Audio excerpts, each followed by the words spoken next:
Y tras el resultado de las elecciones legislativas en Estados Unidos, especialistas del Centro de Investigaciones sobre América del Norte de la Universidad Nacional Autónoma de México señalaron que más allá de republicanos o demócratas o de apostarle a unos y otros, el próximo gobierno mexicano está obligado a definir qué relación debe tener con la Unión Americana. Entre la agenda legislativa pendiente que le interesa a nuestro país, los investigadores mencionaron temas como la siguiente página del Acuerdo de Libre Comercio y la postura de la fracción demócrata frente al fenómeno migratorio.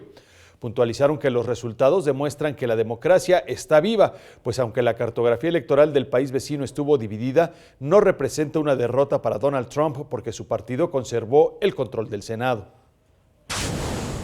Los mexicanos no tendremos, no podemos esperar ningún tipo de cambio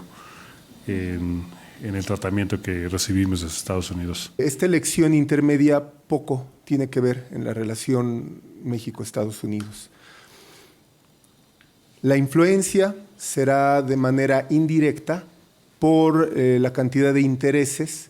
que se van a manejar, que se van a proyectar a nivel mediático de cara a las elecciones del 2020, en donde efectivamente Donald Trump